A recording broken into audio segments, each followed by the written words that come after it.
Mummy, वहाँ तो pressure cooker भी ख़राब है। कई बार रिंग निकाल कर सेट करो तब जाकर भाप निकलना बंद होता है। अच्छा। और हाँ, सीटी तो बजता ही नहीं है। मटर छीलते हुए सुरेखा ने अपनी माँ से शिकायत की। तू पहली बार ससुराल से मायके आई है। चलो शाम को एक नया तुम्हारी पसंद का प्रेशर कुकर दिलवा देती हूँ। माँ स्नेहलता स्नेह से बोली। सुरेखा खुश हो गई।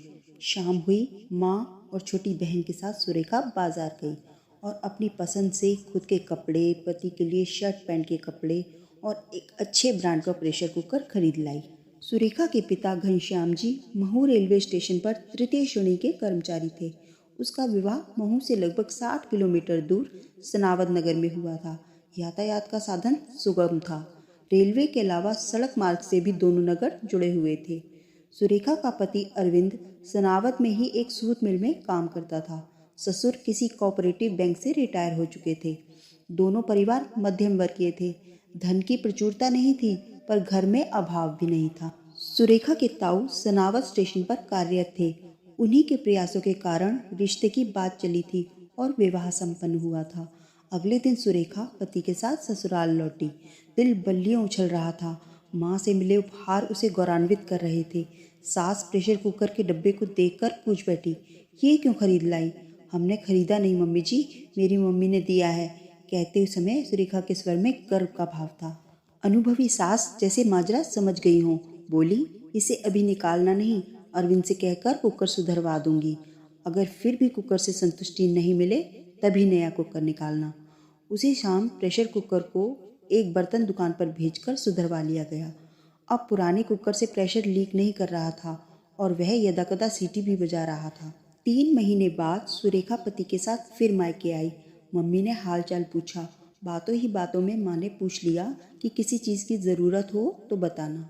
और सब तो ठीक है मम्मी, पर वहाँ का गैस चूल्हा इतना कम फ्लेम देता है कि चाय बनाने में ही पसीना छूट जाता है। उसे सुधरवा कर भी देखा, पर कोई फ़ायदा नहीं। 8-10 दिन फ्लेम ठीक रहता है, फिर वैसा का वैसा ही। मम्मी, मिलिट्री कैंटीन में चूल्हा मिल सकता हो तो दिलवाओ ना, कैंटीन में सस्ता मिल जाता है। घनश्याम जी के एक मित्र जो सेना में एक अच्छे पद पर कार्यरत थे से निवेदन कर घनश्याम जी ने एक गैस स्टोव सुरेखा के लिए मंगवा दिया।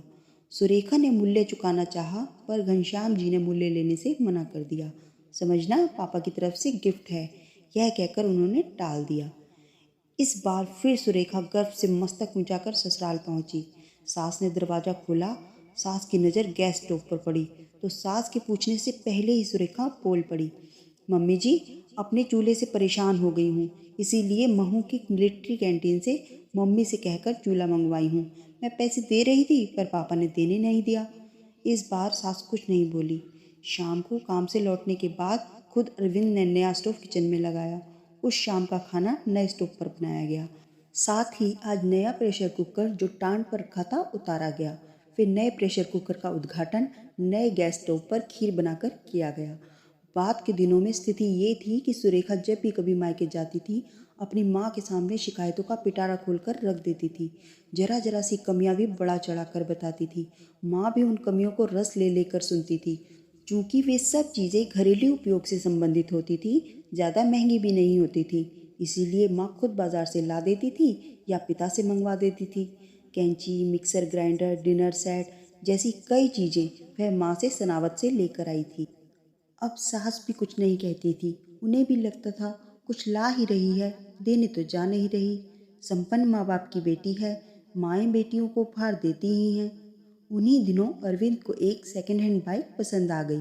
कीमत लगभग 40,000 रुपये तय ठहराया गया। अरविंद के पास मात्र 20,000 रुपये थे। कुछ पापा से, कुछ दोस्तों से लेकर खरीद लूँगा सोचकर अरविंद ने बाइक के लिए 10,000 रुपये बयाना दे दिया और 7 दिनों के अंदर पूरी रकम देकर बाइक ले जाऊंगा का वादा कराया। घर आया तो पता चला कि पिता अधिकतम 8,000 रुपये की मदद कर सकते हैं। शेष 12,000 रुपये के लिए वह इधर उधर भटका। मित्रों से फरियाद की, पर कहीं दाल नहीं गली। अंतिम विकल्प के तौर पर वह दानवीर ससुर को याद किया। अगले ही दिन नवदंपति महू पहुंच गए। घनश्याम जी के सामने आने का प्रयोजन बताया तो अरविंद और सुरेखा दोनों का भ्रम टूटा। घनश्याम जी ने पैसा जुटा पाने में असमर्थता प्रकट की और बोले, 1,000-2,000 की व्यवस्था तो कर सकता हूँ, पर 12,000 की व्यवस्था मेरे लिए मुश्किल होगी। सुरेखा का दिल उदास हो गया। वहीं अरविंद को बयाने में दिए 10,000 रुपये डूबते नजर आए। बेटी दामाद आए थे, इसीलिए उत्तम भोग का प्रबंध किया जाने लगा, पर अरविंद का मन ससुराल में नहीं लगा। इंदौर से होकर लौटता हूँ, कहकर वह वहाँ से निकल गया। महू इंदौर से लगभग 25 किलोमीटर की दूरी थी। जल्दी लौटना, कहकर सुरेखा ने उसे जाने दिया। दोपहर हो गई, फिर शाम ढल गई, पर अरविंद इंदौर से वापस नहीं लौटा था, जबकि पूर्व निर्धारित कार्यक्रम के मुताबिक उसी शाम उन्हें सनावद लौटना था। सुरेखा बार बार घड़ी देखती, उसका मन विचलित होने लगा था। मन में तरह तरह के ख्याल उमड़ रहे थे। कोई अनहोनी ना हो गई हो, सोचकर उसकी आंखों से आंसू निकल पड़े। बेटी के आगमन से माँ का उल्लासित मन अब मलिन होने लगा था। दिमाग में एक ही बात आई कि पैसे के कारण जमाई राजा नाराज तो नहीं हो गया है। बेटी को लेकर एक पीसीओ पे पहुंची और अरविंद के पड़ोस के एक घर में, जहां पीएनटी टेलीफोन कनेक्शन लगा था, फ़ोन लगाया गया। फ़ोन सुनने अरविंद ही आया था। फ़ोन पर अरविंद की आवाज़ सुनकर सुरेखा फफक पड़ी। मैं यहाँ आपकी प्रतीक्षा कर रही हूँ और आप सनावत पहुँच गए। सुरेखा बड़ी मुश्किल से बोल पाई। क्या करता महू में रुककर? इंदौर दोस्त के पास गया था, पैसे की जुगाड़ में। वहाँ भी इनकार सुना तो सनावद लौट आया। बाइक वाले से बयाना लौटाने को बोलूँगा, अगर लौटा दिया तो ठीक है, नहीं तो 10,000 रुपये को राम राम। मैं कैसे आऊँ? मर्जी तेरी, जैसे आना हो आना, ना मर्जी हो तो मत आना। अरविंद का रुष्ट स्वर। बिजली सी गिरी सुरेखा के ऊपर। कई पलों तक अपने कानों पर यकीन नहीं हुआ। ये क्या बोल रहे हो? वही जो सुन रही हो, कहकर अरविंद ने फ़ोन रख दिया। सुरेखा जाने कितनी ही देर तक फ़ोन हाथ में लिए हेलो हेलो करती रही। आंखों से अश्रुधारा वेगपूर्वक बह निकली। क्या हुआ? क्या हुआ? माँ आश्चर्य मिश्रित स्वर में बोली। सुरेखा थोड़ी देर रोती रही, फिर अटक अटक कर पूरी बात बताई। घर में जैसे कोहराम मच गया हो। अरविंद और उसके पूरे खानदान को कोसा जाने लगा, गालियां दी जाने लगी। भिकमंगों के परिवार में बेटी ब्याह दी गई जैसी बातें भी कही गई। क्रोध जब कम हुआ तो मशवरा करने की बारी आई। 12,000 रुपये घनश्याम जी के लिए 3 माह के वेतन के बराबर थे। सहज व्यवस्था करना संभव नहीं था, पर असंभव भी नहीं था। 3 दिन बाद कुछ बैंक से निकालकर, कुछ मित्रों से उधार लेकर वे 12,000 रुपये इकट्ठे किए और पीड़ित मन से बेटी को लेकर समधियाने पहुँचे। अरविंद के माता पिता को इस संदर्भ में कुछ भी मालूम नहीं था। वे तो सोच रहे थे कि सुरेखा के माता पिता का मन कर आया होगा कि बेटी को कुछ दिन पास रखें, इसीलिए अरविंद सुरेखा को मायके छोड़कर अकेला लौट आया। अरविंद से जवाब तलबी की गई। मैंने कौन सा दहेज मांगा है? उधार चाहिए था। जैसे ही मेरे पास पैसे जमा हो जाएंगे मैं वापस कर दूंगा, अरविंद छूटते ही बोला। घनश्याम जी चुपचाप सुरेखा के हाथ में रकम दिए, फिर दामाद से कोई सवाल जवाब किए बिना अपने बड़े भाई साहब के घर चले गए। अंत तक वे समझ नहीं पाए थे कि रुपये की मांग के पीछे समधी समधन की भी कोई इच्छा थी या नहीं थी। 3 साल गुजर गए, न रकम वापस आई, न नई मांग हुई। घनश्याम जी ने फिर भी शुक्र मनाया, समझ लिया कि दहेज में कोई कमी रह गई होगी जो उस 12,000 से पूरी की गई। तभी एक दिन पता चला कि अरविंद जिस कॉटन मिल में काम करता था वह बंद हो गई है। कर्मचारियों को एक निश्चित रकम सौंपकर अनिवार्य सेवानिवृत्ति दे दी गई थी। सुरेखा इस दरमियान एक बच्चे की मां बन चुकी थी और पुनः गर्भ से थी।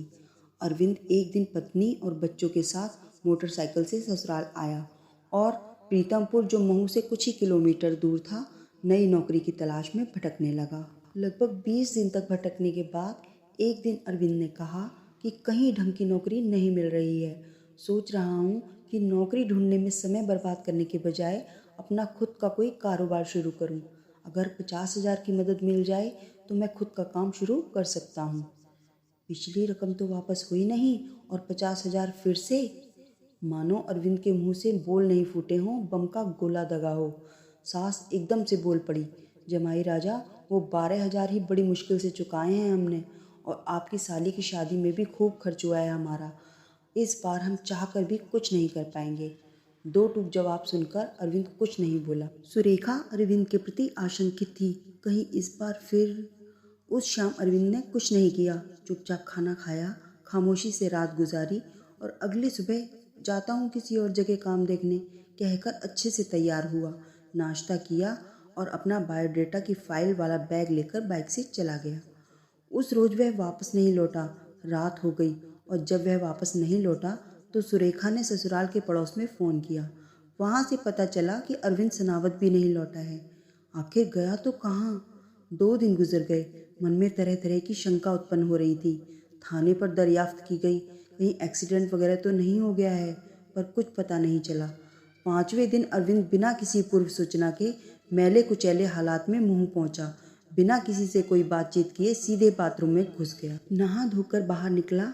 नाश्ते के दौरान बताया कि इन 5 दिनों में वह इंदौर, उज्जैन, धार में नौकरी की तलाश में खूब भटका है। कहीं भी कैसा भी काम नहीं मिला है, इसीलिए एक दोस्त के साथ ग्वालियर काम की तलाश में जा रहा है। बाइक वह इंदौर में दोस्त के घर छोड़ देगा और अपना कपड़ों वाला बैग लेकर वह घर से निकल गया। सुरेखा भारी मन से अरविंद को जाने दी थी। पिछले 5 दिनों में उसकी आंखों ने अविरल आंसू बहाए थे। आजीविका का प्रश्न न होता तो वह अरविंद को अपनी आंखों से ओझल नहीं होने देती। अब तो मायके में रहना भी उसे कठिन और अपमानजनक लगने लगा था। माता पिता उससे कुछ कहते तो नहीं थे, पर माता पिता की आंखों में छाई उदासी स्पष्ट गोचर होने लगी थी। अरविंद को गए 3 ही दिन हुए थे कि सुरेखा को उसके ताऊ से पता चला कि अरविंद तो पहले दिन ही सनावत आ गया था। यानी ग्वालियर जाने वाली बात झूठी थी। सुरेखा जैसे आसमान से गिरी हो। घर में कोहराम मचना ही था, मचा। घनश्याम जी अगली सुबह सुरेखा और बच्चों को लेकर सनावत रेलवे क्वार्टर में रह रहे अपने बड़े भाई के घर पहुंचे। बड़े भाई को आराम से एक एक बात बताई। पूरी बात सुनकर बड़े भाई मोहन जी ने निश्वास भरकर कहा, सारी गलती तुम लोगों की है। क्या मतलब? तुम लोगों ने बच्ची की शादी करने के बाद भी उसके जीवन पर अपना नियंत्रण चाहा। ये तो नादान है, कमअक्ल ना समझ है। इसे घर गृहस्थी के बारे में क्या अनुभव, पर तुम्हें और तुम्हारी पत्नी को तो समझदारी दिखलानी चाहिए थी। क्यों बेटी के ससुराल की कमियां जानने के लिए उत्सुक रहती थी? कौन सा घर है जहाँ सब कुछ ठीक ठाक है, 100% परफेक्ट है? कैंची खराब है, प्रेस खराब है, गैस चूल्हा खराब है, प्रेशर कुकर खराब है, मिक्सर ग्राइंडर खराब है, तो तुम लोगों ने बाजार से खरीद दिया। अब उस लड़के का भाग्य खराब है, उसका समय खराब है, तो नया भाग्य नया समय खरीद दो। मोहन जी पल भर के लिए रुके, फिर बोले, घनश्याम, जब उन्हें तुम्हारी सौगातों की ज़रूरत नहीं थी तब तुम जबरन वे सौगातें उन पर थोपते रहे। अब उसे वाकई मदद की ज़रूरत है तब तुम अपनी पीठ दिखा रहे हो, मदद करने से इनकार कर रहे हो। मैं क्या करूं, मेरे पास इतना पैसा कहाँ है। मैं ये नहीं कहता कि तुम कर्ज लेकर मदद करने की कोशिश करो, चाहो तो भी नहीं कर सकते, पर सच ये है कि उनके दाढ़ में लहू तुमने ही चखाया है। झूठी उम्मीदें तुम्ही ने जगाई हैं। तुमने बेटी के कहने पर वे छोटी बड़ी चीज़ें ना खरीदी होती तो लड़के को तुमसे कोई उम्मीद ही नहीं होती।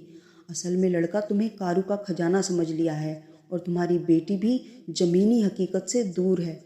ये बच्चे किसी चीज़ की फरमाइश करते समय भूल जाते हैं कि माता पिता कैसे घर परिवार मैनेज करते हैं, कैसी चीज़ें जुटाते हैं। फिर क्या करें? अब सबके लिए यही अच्छा है कि सुरेखा स्वयं बच्चों के साथ जाए और खुद सब कुछ मैनेज करे। तुम पहली गाड़ी से वापस महू लौट जाओ। अगर मन नहीं माने तो यहीं मेरे घर में रहो। अभी सुरेखा के साथ उसके ससुराल जाने की ज़रूरत नहीं है, बल्कि उन्हें तो पता भी नहीं चलना चाहिए कि तुम सनावत आए थे। पता नहीं वे लोग सुरेखा के साथ कैसा व्यवहार करेंगे। बेवकूफ़ मत बनो। क्या कभी सुरेखा ने सास ससुर के बारे में ये कहा कि वे सुरेखा के साथ दुर्व्यवहार करते हैं? घनश्याम, मैं निजी रूप से अरविंद के माता पिता को जानता हूँ। वे बहुत ही नेक लोग हैं। अगर अरविंद ने बेवकूफ़ी की भी है तो इसमें उसके माता पिता का क्या दोष? अगर वे लालची लोग होते तो मैं खुद रिश्ते के लिए इनकार कर देता। घनश्याम जी प्रतिवाद करना चाहते थे, पर बड़े भाई की बातों की अवहेलना न कर सके।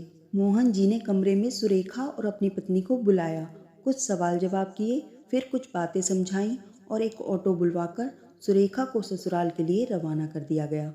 सुरेखा के लिए दरवाज़ा उसकी सास ने खोला था। पुत्रवधू एवं पोते को देखकर वह चौंकी। बोली, कैसी आई? आई तो ट्रेन से ही थी। स्टेशन के बाहर ताई जी मिल गई थी। उन्होंने जिद की तो थोड़ी देर के लिए उनके घर जाना ही पड़ा। संयोगवश अरविंद उस समय घर पर ही था। सुरेखा से नजरें मिला पाने का ताव न ला सका। नजरें चुराता हुआ अपने बच्चे के साथ खेलने लगा। सास के व्यवहार से यही ज्ञात हुआ कि वह सारे मसले से अनभिज्ञ हैं। सुरेखा को लगा कि अच्छा ही हुआ कि ताऊ जी की बात मानकर पिता साथ नहीं आए थे। भेद खुलता तो अरविंद या तो शर्मिंदा होता या भड़क कर कोई और बेवकूफ़ी करता। रात हुई, अरविंद बड़ी हिम्मत कर कमरे में गया। सुरेखा को इसी पल का इंतज़ार था। बेटा सो चुका था। एक बात पूछूं? सुरेखा के मुंह से निकला। सॉरी। तुम्हारी सॉरी नहीं सुननी मुझे। मैं तो एक बात जानना चाहती हूँ कि मैं तुम्हारी कौन हूँ। दिल की रानी तो हो ही नहीं सकती। अगर होती तो तुम्हारे दिल में रहती। अर्धांगिनी भी नहीं समझते। अगर समझ रहे होते तो मुझे छोड़कर भागते नहीं। दासी समझते तो चरणों में जगह देते। कह तो रहा हूँ ना कि सॉरी। मैं भी कह रही हूँ कि मुझे तुम्हारी सॉरी नहीं चाहिए। कहते हैं कि पति पत्नी का जीवन साझे का होता है। सुख हो, दुख हो, खुशी हो, विषाद हो, दोनों को बराबर बराबर झेलना पड़ता है। कभी सोचा है कि मेरे पेट में जो बच्चा पल रहा है उस पर क्या बीतती होगी जब मैं बार बार रोती हूँ। तुम मुझ पर ही नहीं, इस बच्चे पर भी जुल्म कर रहे हो जो अभी जन्मा भी नहीं है। मेरी नौकरी छूट गई है, अरविंद कातर स्वर में बोला। बहुत से लोग ऐसे भी हैं जिनकी नौकरी कभी लगी ही नहीं। तुम कहना क्या चाहती हो? मैं सोच रही हूँ कि अभी 3 महीने ही तो हुए हैं, क्यों ना इस गर्भ को। नहीं, मंतव्य समझकर अरविंद के मुंह से चीख सी निकल गई। सुरेखा के होठों पर एक फीकी सी मुस्कान रेंग कर रह गई। माय डियर हब्बी, अपने बच्चे के बारे में सिर्फ बुरा सुनकर कितनी पीड़ा हुई। उस बच्चे के खिलाफ जिसकी तुमने शक्ल भी नहीं देखी है, जिसे दुनिया में आना भी बाकी है। फिर सोचो मेरे पापा को कैसा लगता होगा जब मैं खून के आंसू रोती हूँ। सुरेखा प्लीज़, मुझे जूते मार लो पर जलील मत करो प्लीज़। वादा करो कि मर्द बनोगे, हर दुश्वारी का सामना करोगे, पर भगोड़े की तरह भागोगे नहीं, कभी पलायन नहीं करोगे। नहीं करूँगा, नहीं करूँगा, नहीं करूँगा। मैं ठेले पर सब्जी बेच लूँगा, चाय की टपरी खोल दूँगा, पर तुमसे दूर नहीं जाऊँगा। कुछ भी करो, अब मैं भी 2 पैसे कमाने की जुगत करूँगी। बस 2-3 साल की बात और है। छोटा बच्चा भी जब दूध छोड़ देगा या देगी, तब मैं भी तुम्हारे कंधे से कंधा मिलाकर तुम्हारा साथ दूंगी। अब रही बात पूंजी की, तो मेरे गहने प्रस्तुत हैं। अब फिर जूते मार रही हो तुम? नहीं, हरगिज़ नहीं, सिर्फ रास्ता बता रही हूँ मैं। हम अभी भी बिल्कुल हेल्पलेस नहीं हुए हैं। अरविंद ने सुरेखा को जज्बात के आवेग में आलिंगन में भर लिया। दोनों की आंखें आंसुओं से सराबोर थीं। गर्भ में पल रहे अभिमन्यु का तो पता नहीं, पर उसका बड़ा भाई पलंग पर गहरी नींद सो रहा था।